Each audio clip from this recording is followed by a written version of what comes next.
This Bible study is for the girls, so if you're a boy, you can scroll. Today, we're going to be looking at how to be a Proverbs 31 woman. Okay, now, fair disclaimer, this section does talk a lot about like women treating their husbands and their kids well. And me personally, I'm not at the stage of life yet. I'm just a teenager. But there is still a lot of helpful tips and information of how a woman should fear the Lord. And that's exactly what this section is called. It's called The Woman Who Fears the Lord. In verse 20, it says, she opens her hand to the poor, she reaches out her hands to the needy, and she's not afraid to snow for her household. So what I got from this section is that she's like providing for the needy, just how in everyday life, even if it's not for the needy, we're just providing for the people in our life, like going out of our way to help other people and going out of our way to serve the community in the world, no matter if we get anything out of it or not. In verse 25, it says that strength and dignity are in her clothing. She laughs at the time to come and she opens her mouth with wisdom.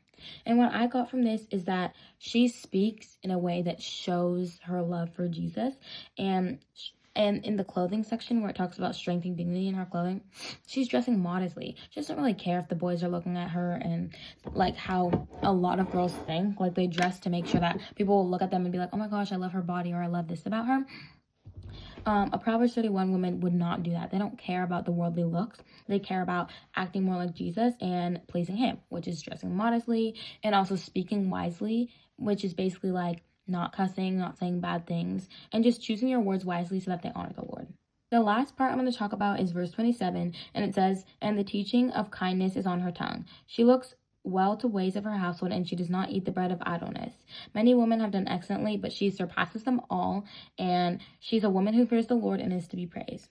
So, as I said before, she's like teaching, she's trying to serve other people, and in verse 27, when it talks about her, how she does not eat bread of idleness, what I interpreted from that is that she is not taking like, she's not really picking up on the habits of the world, and she kind of like tunes that stuff out, because obviously not everybody's Christian, and like you can hear other people saying things that do not honor the Bible, but she tunes that stuff out, and she does not eat that bread. She does not consume that kind of content. She's not engaging in the bad stuff.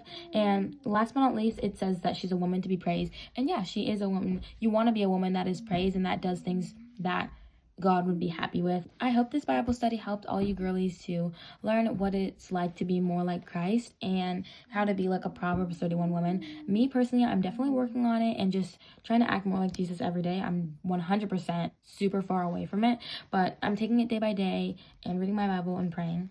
And I hope you guys have an amazing day, and Jesus loves you so, so much.